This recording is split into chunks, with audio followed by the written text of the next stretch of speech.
Eric Lincoln et Lawrence Mamiya avaient tendance à décrire le christianisme afro-américain en Amérique du Nord en utilisant des termes comme « l'Église noire ».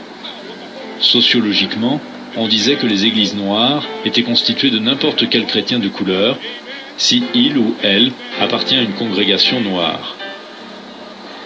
Les églises noires, ainsi définies, comptent les 7 plus importantes confessions, indépendantes, historiques et contrôlées par les Noirs, et ensemble, elles rassemblent environ 80% des adhérents de l'Église noire à la fin du XXe siècle. Il y a un élément important qui, on peut dire, a été transmis des religions africaines traditionnelles et actuelles à la culture et à la religion afro-américaine. Cet élément est la musique. Vous savez, la musique, le chant, les gospels, l'autre forme de musique gospel, les negro spirituals, l'ensemble de la célébration religieuse, en somme, qui découle du caractère expressif africain. La manière dont l'assemblée est appliquée, les gens sautent, crient, dansent et sont émus. Et l'enchaînement de la messe, son rythme, vous savez, comment ça évolue, ça s'intensifie, puis ça se calme. Et tout cela suit une forme bien particulière. Ce schéma thématique emporte l'assemblée et tous les fidèles sont transportés dans cette jubilation collective.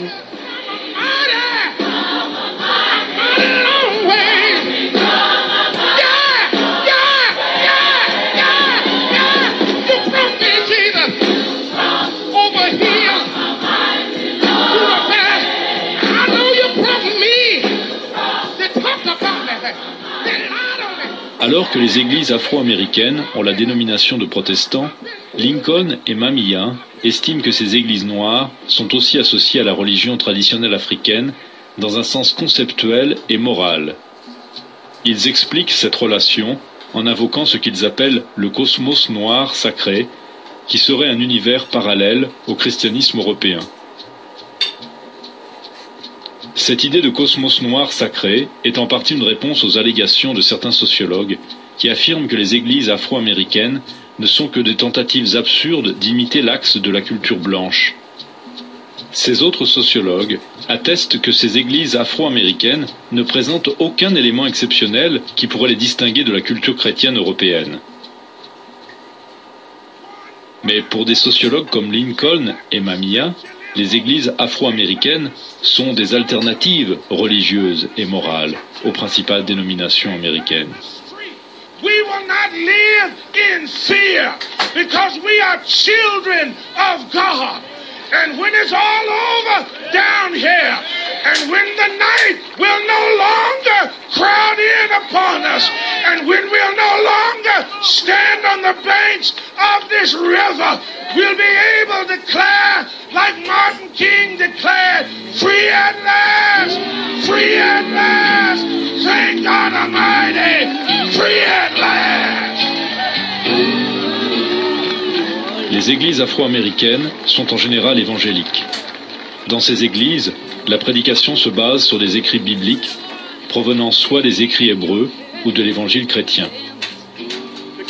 Elles cherchent à convertir les non-croyants au christianisme. Des idées comme la sainteté et la sanctification sont souvent utilisées pour décrire cette forme de conversion. La musique gospel et la prédiction charismatique sont souvent des éléments essentiels de la vie religieuse. L'enseignement social des églises afro-américaines a une tendance égalitaire. En fait, cet égalitarisme caractérise l'enseignement social des églises afro-américaines. Cette insistance sur l'égalitarisme n'a été nulle part ailleurs aussi évidente que dans le mouvement des droits civiques des années 1960.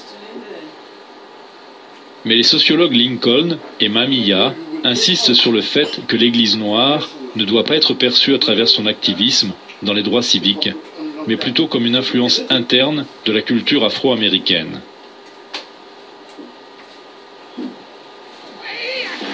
Avec la révolution culturelle des années 60 et du début des années 70, les églises afro-américaines ont commencé à examiner les rapports éventuels avec les religions africaines traditionnelles. Il y a un renouveau. J'aime utiliser le terme renaissance. Il y a une renaissance des religions africaines qui est en train de s'accomplir aujourd'hui. Et cette renaissance, à mon avis, atteint sa deuxième étape. La première fut l'expression de la religion pendant la période d'esclavage. Les esclaves travaillaient dans différents endroits et la transmission orale et la pratique de la religion se firent clandestinement. On ne pouvait pas pratiquer en public. Et si on le faisait, c'était derrière une façade, ou en portant un masque, ou en faisant semblant de faire autre chose, ou d'être quelqu'un d'autre. Depuis les 50 dernières années, je dirais depuis les années 50, la religion est en train de renaître. Et cette renaissance est liée directement au fait que la religion a atteint un autre stade d'expression totale qui est de devenir publique. Les aspects dramatiques et oraux de la culture africaine traditionnelle sont présents dans les institutions non religieuses telles que l'art afro-américain, la musique, le théâtre, la littérature, le cinéma et les organisations politiques radicales. Des éléments distincts des africains traditionnels apparaissent chez les catholiques afro-américains et aussi parmi les fidèles de cultes religieux néo-traditionnels, afro-caraïbes et afro-brésiliens. Mais dans un nombre plus restreint et en dehors de l'axe principal des pratiques religieuses afro-américaines. Les religions africaines traditionnelles apportent des éléments importants qui nous permettent de mieux comprendre la civilisation humaine. Le fait que ces croyances religieuses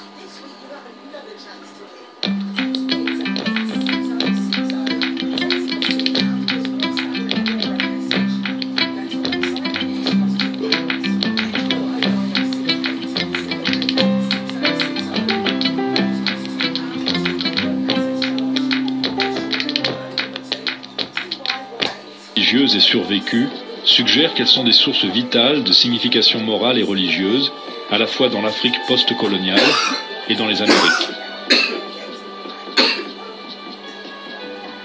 Les religions africaines traditionnelles permettent de vivre une expérience religieuse à travers une variété d'arts oraux et de célébrations dramatiques.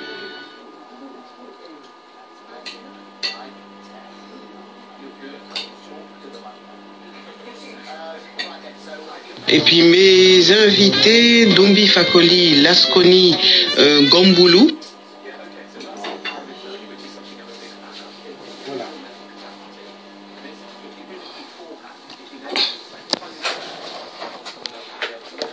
Donc nous avons suivi,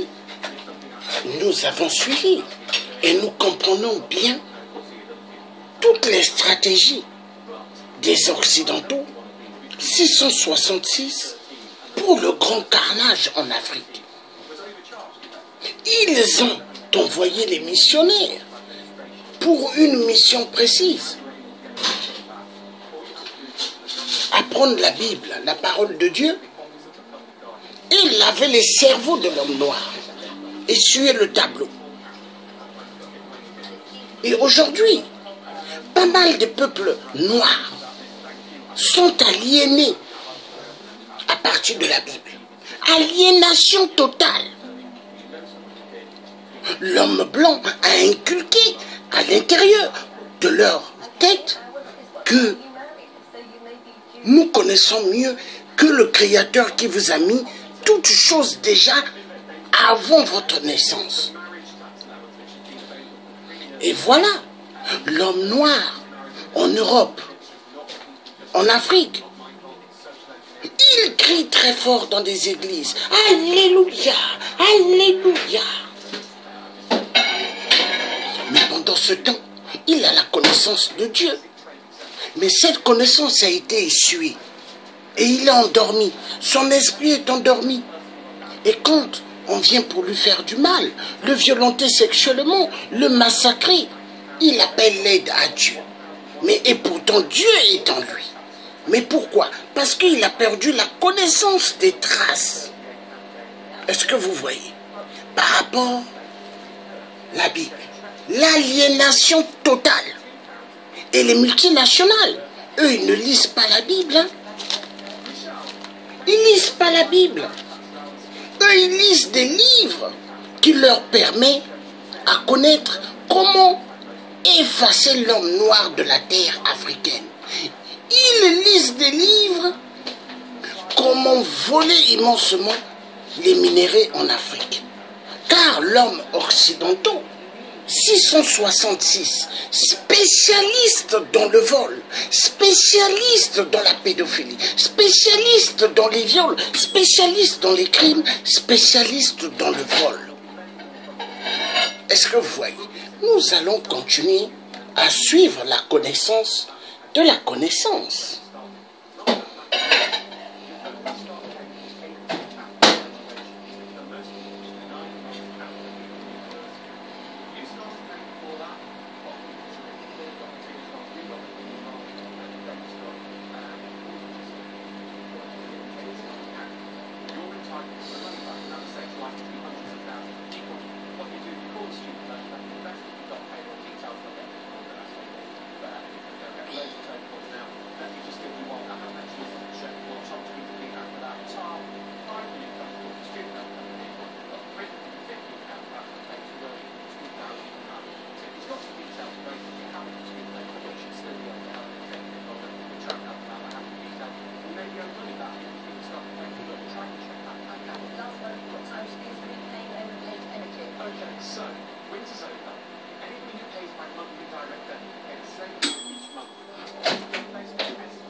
Kuva.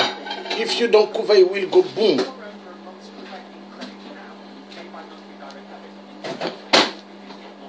Je vous pose la première question. Qu'est-ce qu'une religion traditionnelle africaine?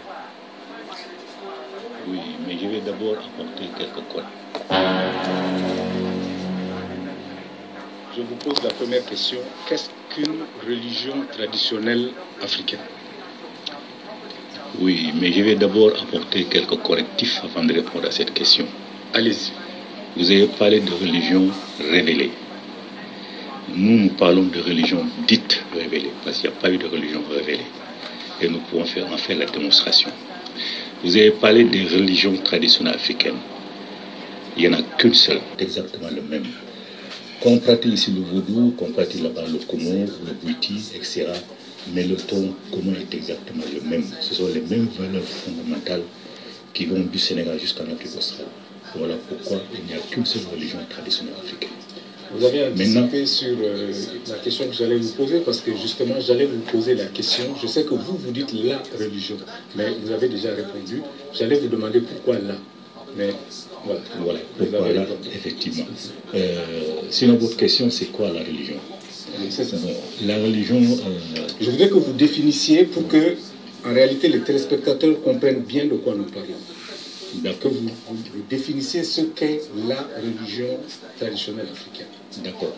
Mais d'abord, religion. Le mot religion est un mot d'origine latine. Les latins et les romains, dans l'histoire universelle, sont récents. C'est un peu récent. Donc le mot est récent. Ce mot vient couvrir les réalités qui ont existé avant qu'il ne soit inventé. Ces réalités-là se résument dans la tradition. On peut les appeler mœurs et coutumes, on peut les appeler des cultures avec un grand C, on peut les appeler des civilisations avec un grand C qui englobe tout, mais en général c'est tradition. Tout ce que la religion prétend révéler est contenu dans la tradition du peuple dont elle se réclame. La religion n'a encore amené aucun enseignement qui ne soit contenu déjà dans une tradition. Bon, maintenant la tradition africaine. La tradition africaine repose sur certaines bases fondamentales. La croyance en l'androgynie de Dieu, la croyance en Dieu en tant que fluide universel, la croyance en la réincarnation. On ne va pas au paradis en une seule fois. Plusieurs existences sont nécessaires pour qu'on affine justement cette parcelle d'énergie divine qui fait que l'être humain existe. Parce que Dieu, dans l'Afrique traditionnelle, est à la fois parcelle et totalité. Tout ce qui existe et qui est naturel contient une parcelle de Dieu. Donc la réincarnation. La complémentarité entre la femme et l'homme, pas l'égalité. Parce que la femme et l'homme ne peuvent pas être égales, mais la complémentarité. le culte des ancêtres. On vénère les ancêtres. L'écologie sacrée et interdiction pratiquement formelle de ne pas pousser Dieu à la faute. C'est ne pas lui demander de satisfaire les uns, pas les autres. Dieu serait injuste s'il faisait de moi un homme de pouvoir et l'autre un mendiant. Donc interdiction absolue de faire ça. Du Sénégal jusqu'à notre île australe, ce sont ces mêmes valeurs fondamentales qui existent. Il y a d'autres valeurs encore dans lesquelles on peut les prétendre dans l'État, mais les grandes valeurs fondamentales, c'est ça. C'est sur celle-là que repose la tradition africaine, donc la religion africaine. Habib Kane, vous venez d'entendre la définition de la religion traditionnelle africaine par Lumbi. Je veux une réaction de votre part. Merci, M. Marco, d'avoir cette opportunité. Vous savez, la définition de la religion, c'est un débat ouvert. Il n'y a pas une seule définition aujourd'hui qui convienne à tout ce qu'on peut appeler, à tout ce que l'usage peut appeler religion. Donc, chacun y va de sa façon de voir les choses, sa façon de comprendre les choses. La religion naturelle africaine, je ne sais pas trop, peut-être qu'il va le développer, je ne peux pas comprendre exactement. Ici, il s'agit de pratiques animistes que nous connaissons. Je dirais qu'il n'y a pas de religion naturelle africaine ou occidentale. C'est de la nature de l'être humain. L'être humain est créé par l'être suprême Allah subhanahu wa ta'ala qui a créé l'être humain, qui a révélé une seule religion en réalité. Il n'y a pas de deux ou trois religions. Ce qui existe, c'est que les lois peuvent changer en fonction de l'évolution des êtres humains. Il n'y a qu'une seule religion en réalité qui existe. Et cette religion, ça passe à la soumission de l'être humain à l'être suprême qui est l'être divin, le créateur de toutes choses. Ça, c'est la seule religion qui existe. Maintenant, le reste, c'est l'environnement de l'être humain qui peut apporter des changements dans ses lois, ou bien le créateur lui-même, selon l'évolution, en fonction de l'évolution de l'être humain, a apporté des modifications, des changements, mais il n'y a jamais eu d'abolition puisqu'il n'y a jamais eu de religion. On parle de christianisme, on parle de l'islam, du judaïsme, en réalité, il n'y a qu'une seule religion. Les lois ont changé à un certain moment puisque les humains dans la société, ça change. L'évolution de l'être humain change, l'environnement de l'être humain change. Donc en fonction de ces changements-là, les lois devront aussi changer pour accompagner. Et sinon, il n'y a qu'une seule religion en réalité. Oui, alors tout à l'heure, vous avez dit qu'il n'y a qu'une seule religion. Vous avez dit sinon l'islam, le christianisme, le judaïsme. C'est les trois exemples que vous avez donnés. Et ces trois religions, on appelle religions révélées. Est-ce que dans l'unicité de la religion là, vous mettez les religions traditionnelles africaines ou vous ne les mettez pas? Bon, je disais, c'est difficile de définir la religion. Parce que ce n'est pas les religions traditionnelles africaines. Pour moi, les religions traditionnelles africaines, c'est la soumission à Dieu. C'est l'environnement qui peut faire que l'Africain peut adorer autre chose que Dieu. Sinon, l'Africain est né soumis aux ordres de Dieu. Voilà, donc il rejoint cette même religion, cette unique religion dont j'ai parlé, qui est de la soumission. Maintenant, l'environnement, je dis bien, l'environnement peut changer, ou bien Dieu, dans son infiniment omniscient, c'est ce qui est mieux pour nous. De telle époque à telle époque, il a apporté des modifications et des changements dans les lois, dans les règles. Voilà, on les suit en fonction de la volonté de Dieu. Sinon, l'Africain n'a pas autre religion naturelle que ce que Dieu a voulu que ce soit pour tous les humains, que ce soit en Afrique ou ailleurs. C'est la même religion qui existe pour tout le monde.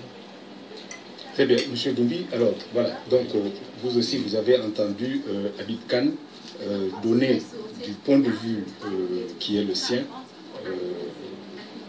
la définition de la religion.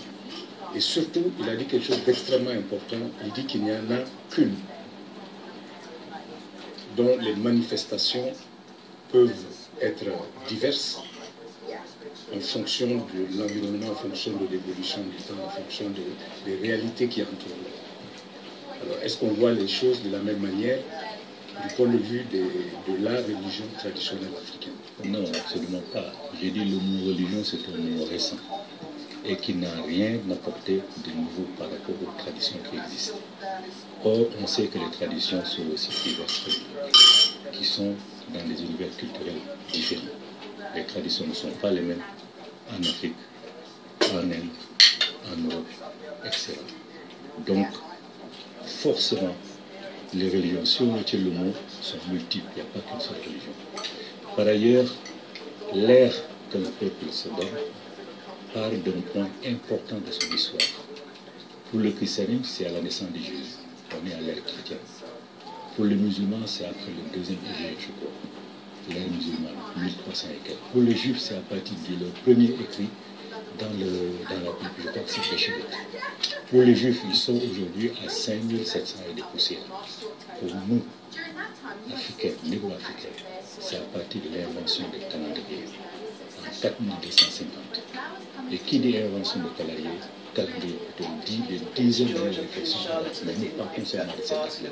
Si vous ajoutez 2014, nous sommes aujourd'hui en 6251. C'est-à-dire qu'il s'agit de la religion la plus ancienne. Tout à fait. Donc nous sommes les plus anciens au monde. Nous sommes le peuple le plus ancien au monde.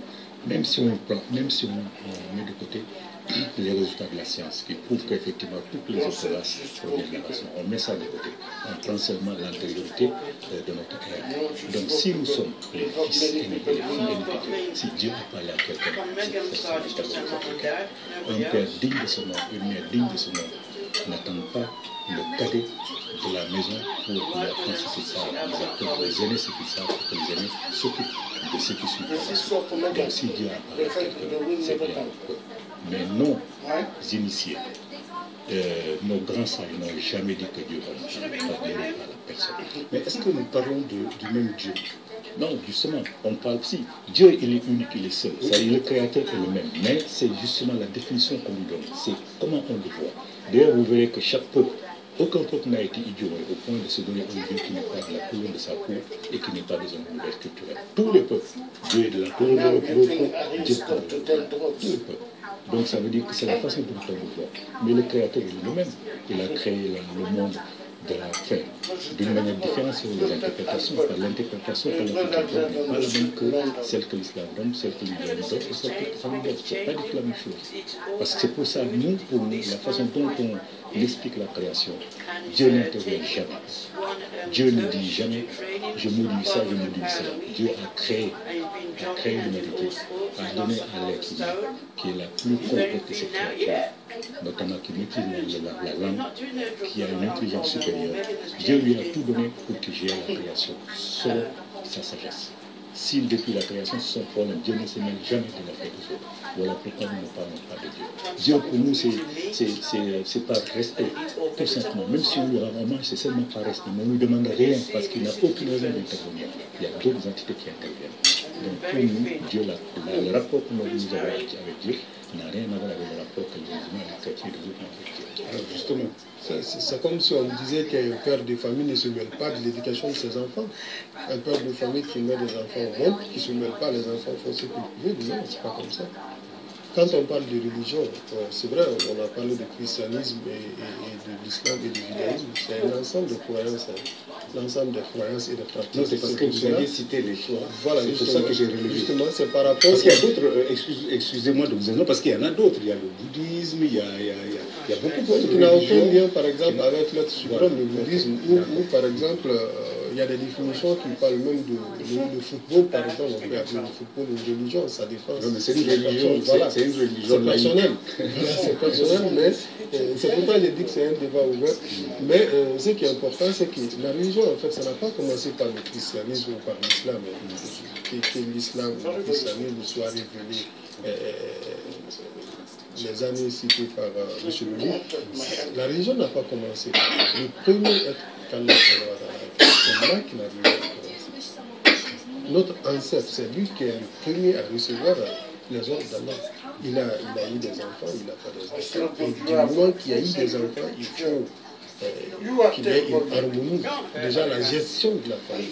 Il faut des règles, il faut des ordres. C'est là où la religion a commencé. C'est pas par l'islam, c'est par le judaïsme. Donc, pour moi, le débat le fait que les Africains soient le père de l'humanité, les premiers à être sur la terre ou autre.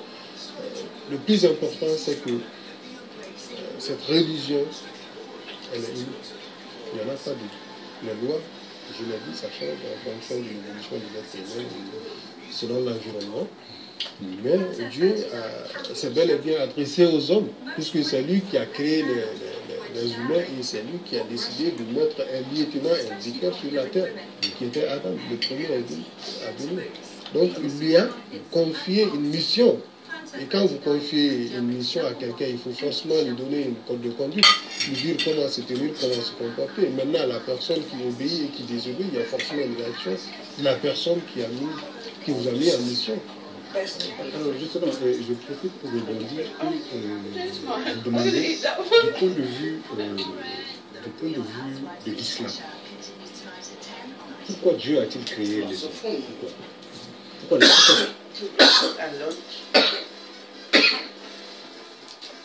Just like that. 13. Right.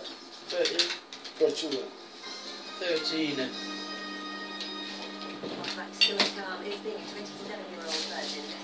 Oh là là là là là, qu'est-ce qui se passe? Qu'est-ce qui se passe?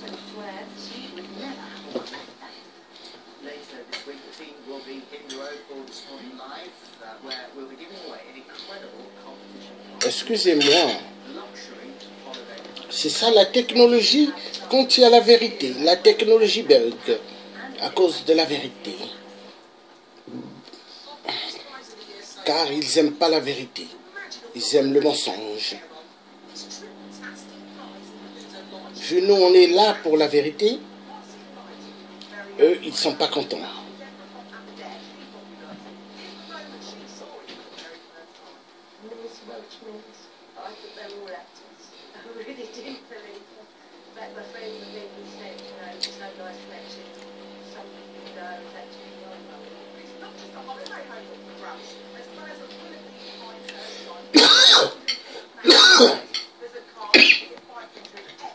Excusez-moi.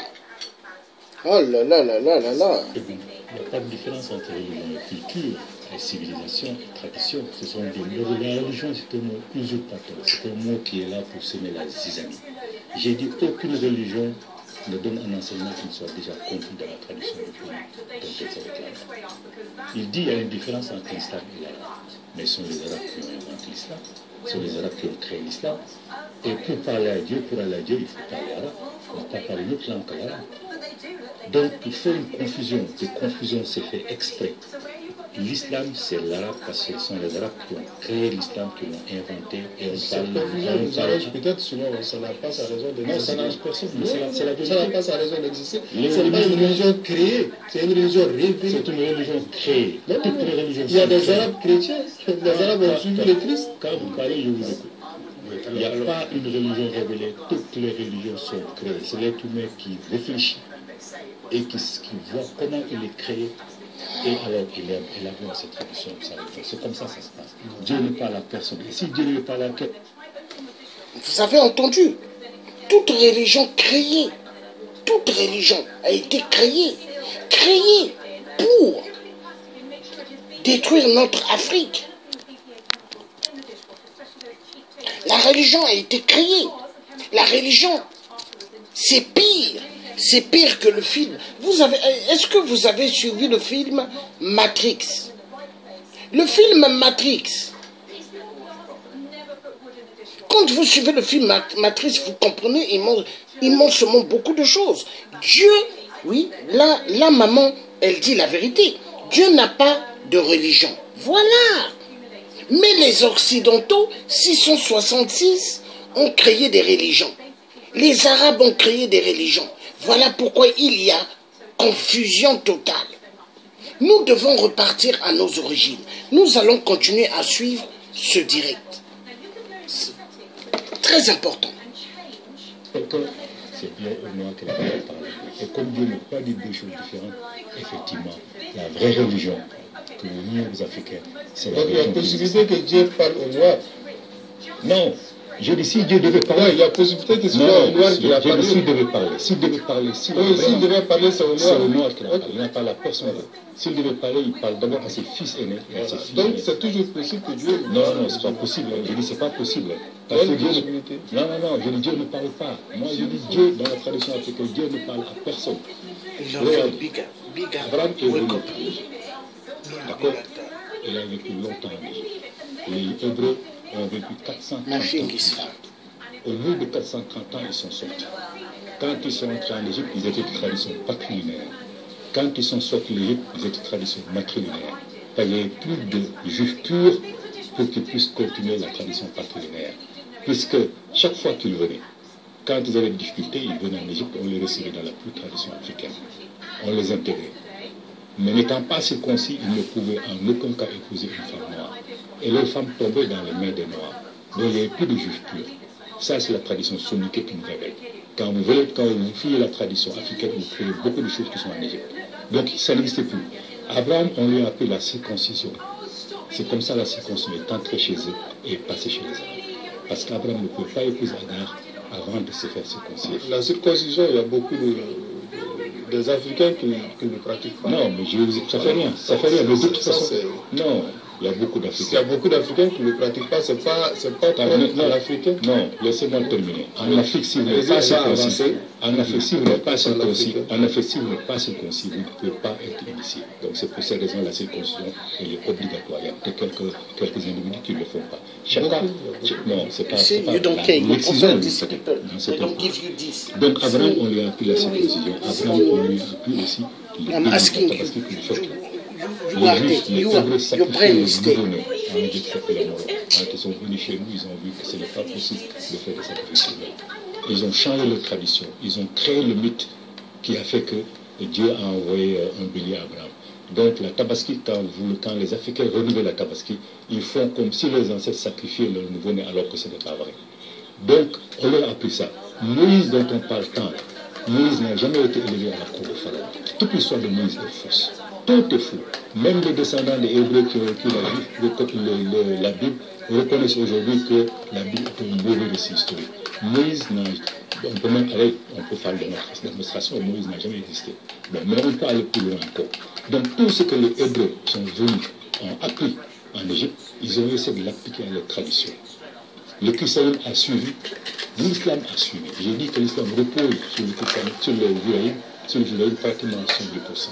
Donc si le Coran complémentarité entre la religion, donc si on que ça se repose sur le judaïsme ou sur le christianisme, ça ne se repose pas là-dessus, c'est parce qu'ils ont le même source. S'il y a une complémentarité, d'accord? Ils ont le même source. Voilà. Et si le judaïsme a puisé dans la tradition africaine, ça veut dire que la religion africaine existe là, toutes les ça n'a pas existé, cette religion africaine. Le judaïsme n'a jamais puisé. Monsieur, on va avancer parce que c'est très intéressant, mais nous arrivons à la fin, l'heure est passée. Nous arrivons à la fin de l'émission. Alors, moi, je voudrais que nous revenions à la question de la cohabitation. Comment voyez-vous les perspectives dans l'avenir, en tenant compte de la situation qui existe aujourd'hui à travers le monde? Comment est-ce que vous entrevoyez l'évolution des religions et l'évolution des peuples en fonction de leur religion?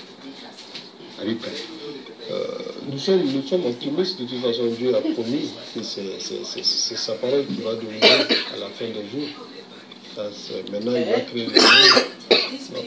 De façon pragmatique, ce qui se passe aujourd'hui.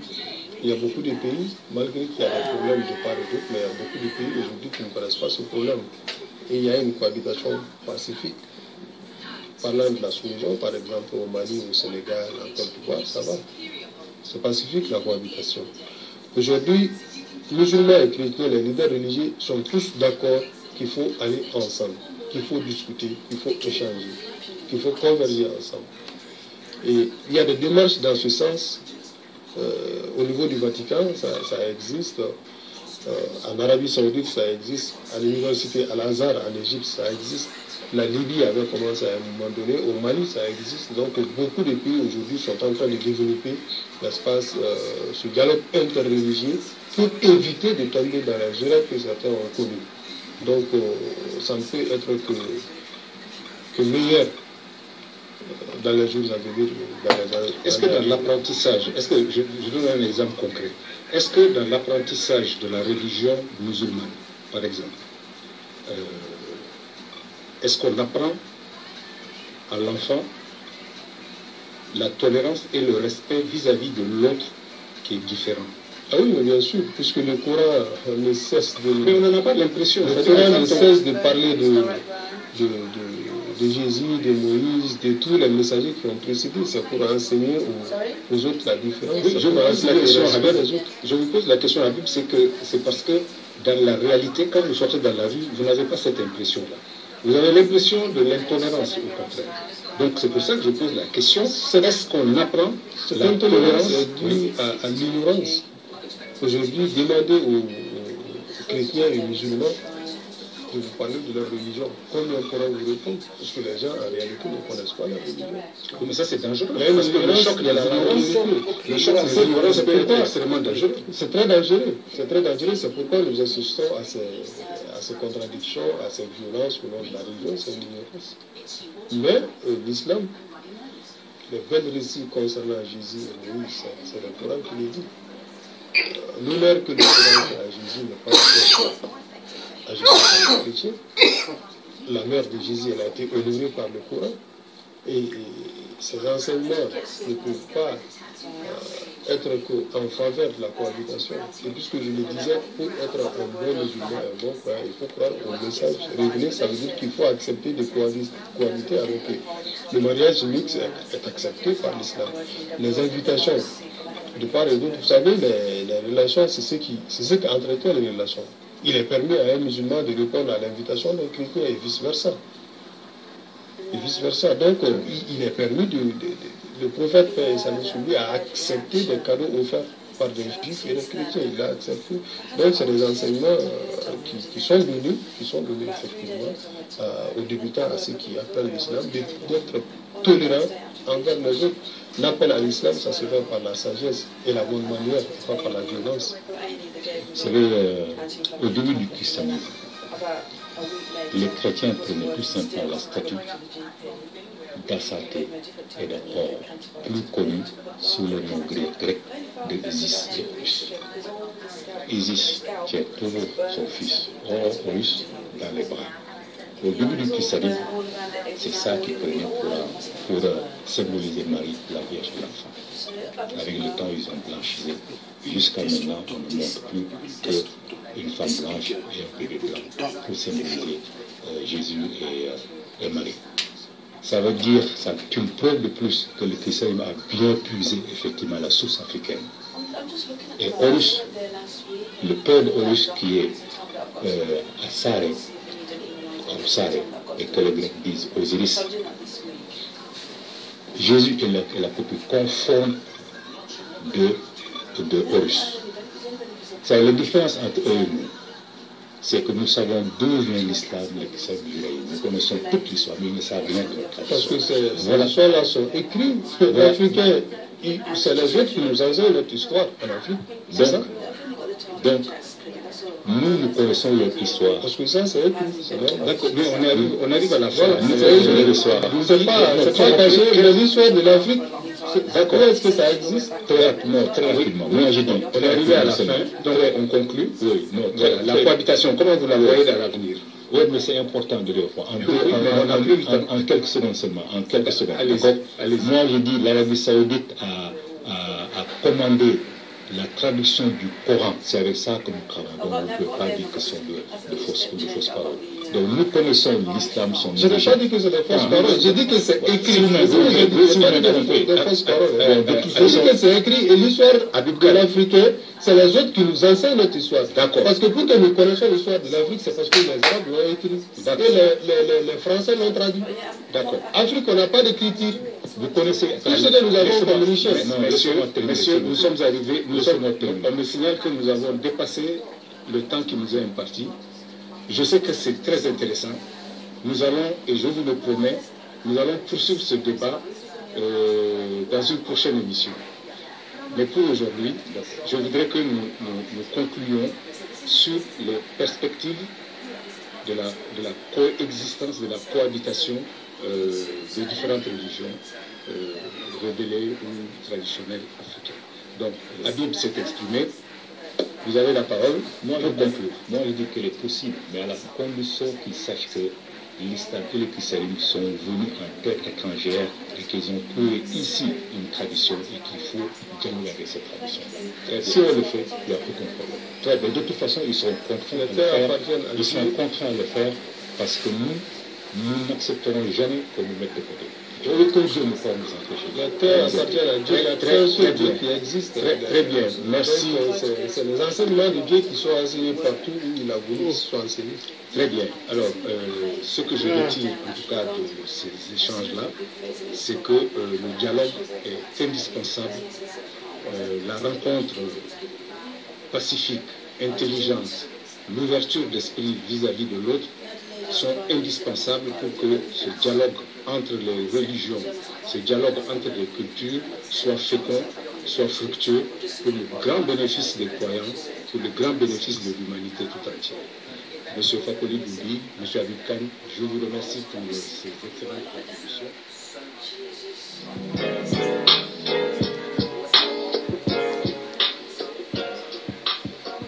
Voilà.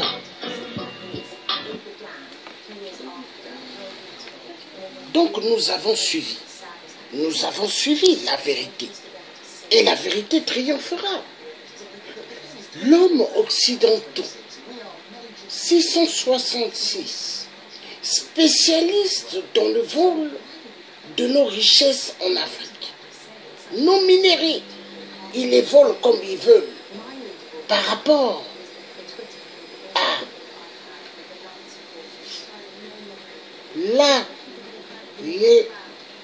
l'aliénation. Ils ont abruti le peuple africain. Le peuple africain est aliéné. On les a nettoyés toute intelligence. À partir de quoi?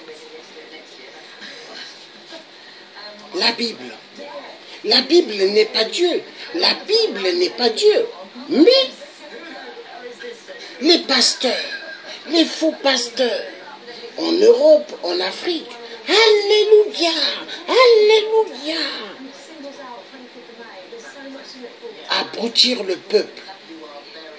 Et ça fait que, quand les Rwandais Tutsis viennent pour violenter sexuellement les femmes, les bébés, ils sont là en train d'ouvrir les Bibles. Ils voient les Rwandais Tutsis avec des machettes bien tranchantes pour les découper. Mais ils s'appellent Dieu. Et pourtant Dieu est en eux. Mais pourquoi? Parce que l'homme blanc a effacé le tableau. La vérité doit être dite. Je vais lire ce que la maman écrit. Elle écrit ici. Le Congo de Sassou. Maman, Sassou n'a pas un Congo. Sassou, c'est un imposteur. C'est un voleur. Il n'est pas le président du Congo.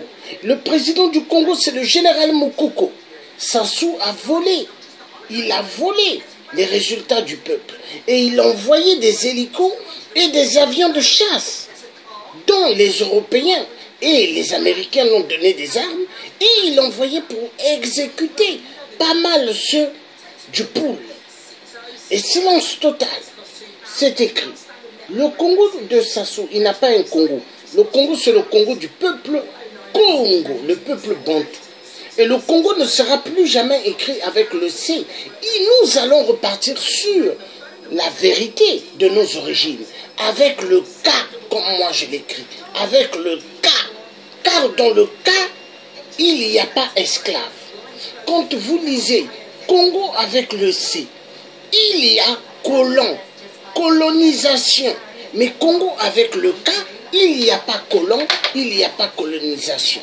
L'homme blanc, 666 occidentaux, véreux, menteurs, spécialistes de la destruction de l'être humain africain et la connaissance. Car vous voyez la jeune mannequin qui faisait porter les vêtements des défilés de mode, très belle, mais le jour quand elle a eu des malaises, elle a appelé le SAMU, ils ne sont pas venus la secourir, ils l'ont laissée crever. C'est ça la France. Et on ose nous dire liberté, égalité, fraternité, pays de droits de l'homme, grandement fou, pays barbare, car la France tue immensement au Congo-Brazzaville, la France tue immensement au Gabon, la France tue immensement dans toute l'Afrique. Et l'Afrique aujourd'hui, dans le bateau de Titanic, ça bouge et ça bouge. Voilà. Et maintenant, de Sassou exploite une zone de richesse monumentale au Gabon. Au calme, personne n'en parle. Ah, mais c'est intéressant. Maman, il faut me donner les données monumentales de ces richesses au Gabon, dans Sassou. Excusez-moi. Dans Sassou exploite, comme ça je ferai une vidéo avec. S'il te plaît, maman, envoie-moi les informations et je ferai des vidéos sur cela. Voilà. Maintenant, je ne sais pas s'il y a des gens qui ont envie d'intervenir pour dire qu'est-ce qu'ils en pensent. S'il y en a, ils peuvent. S'il y a des gens qui veulent parler, ils peuvent. Bon, la maman, je ne vois pas. Ici, il n'y a pas de truc à toi pour t'inviter. Il n'y a pas.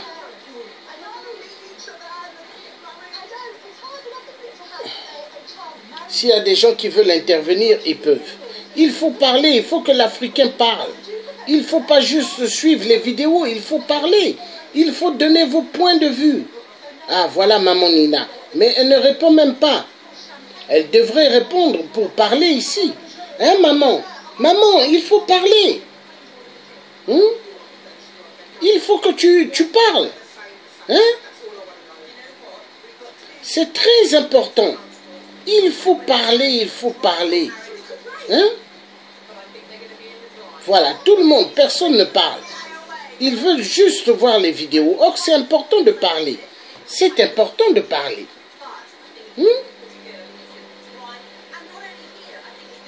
C'est important.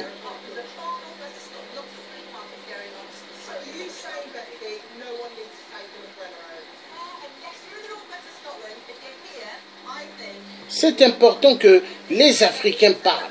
Parce que plus les Africains ont peur, la peur amène à la destruction. L'Africain doit parler. L'Africain doit parler. Nous avons la chance d'avoir les réseaux sociaux. Mais les réseaux sociaux sont faits pour que l'Africain parle. Car la télé, TF1, toutes ces chaînes-là ne vont pas venir nous interviewer. Mais l'Africain a la chance. Mais l'Africain ne parle pas. L'Africain ne parle pas. Il faut parler. Il faut parler.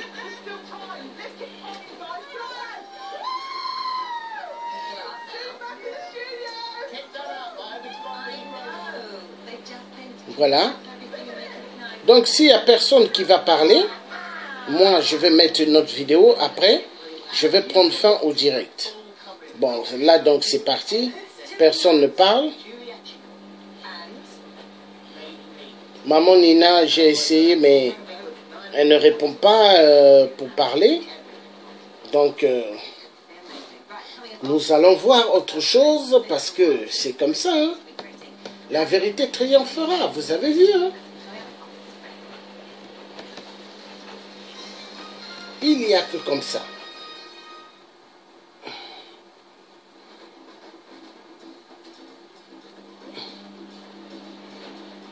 Mon Afrique ouvre grande tes oreilles. Ah oui, ça c'est intéressant. On va suivre ça et après, on va clôturer. Très important. Parce que le peuple africain est tellement endormi. Ces gens qui habitent ce pays, Voilà. Maintenant, on veut suivre ça et ça déconne. Autre que ces gens qui habitent ce pays, voilà. Ça, c'est vraiment un phénomène drôle. Mais Dieu est grand.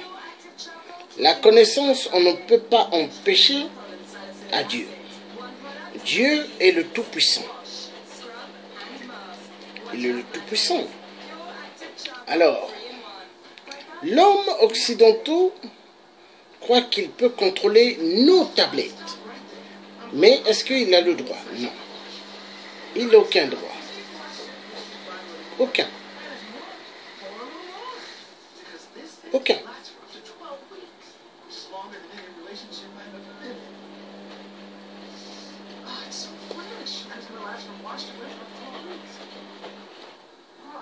Bon. Donc, je ferme, je serai obligé d'ouvrir parce que ça déconne.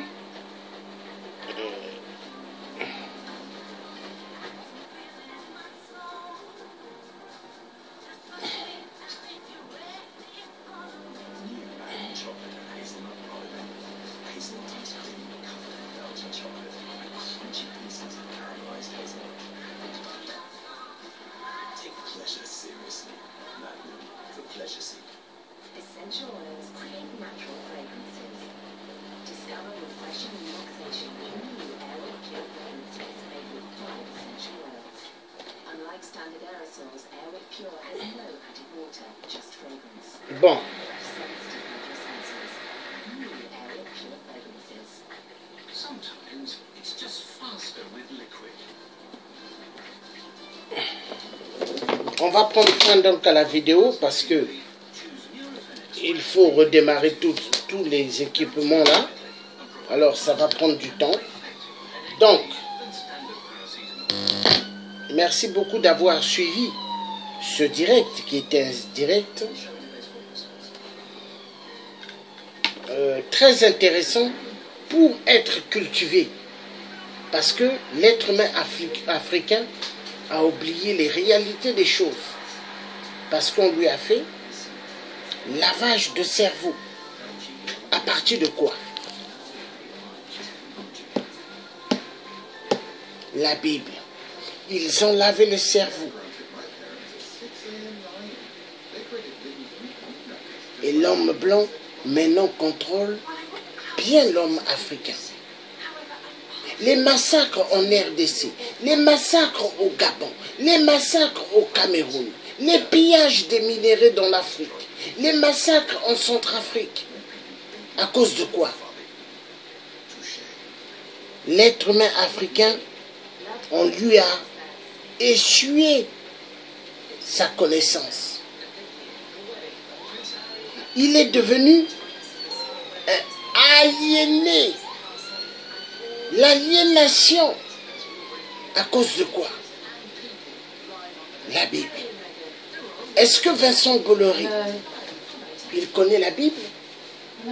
Est-ce que les francs-maçons de la Grande Loge de France connaissent-ils la Bible? Est-ce que le PDG de Total connaît-il la Bible? Est-ce que le PDG de Areva, grand tueur en Afrique, connaît-il la Bible? Est-ce que tous ceux qui fabriquent les voitures volantes, connaissent-ils la Bible? Ils n'en ont rien à foutre de la Bible. Ce qui leur intéresse, c'est où aller voler les minéraux. Ce qui les intéresse, c'est regarder les grands plans pour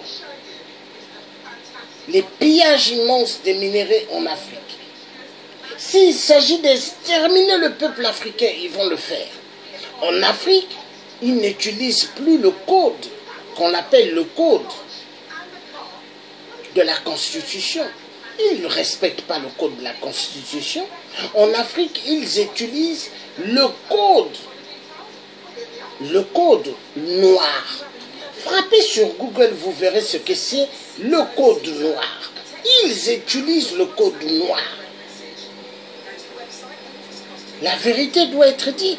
Nous avons affaire à des Occidentaux 666, des grands destructeurs de la vie noire et des grands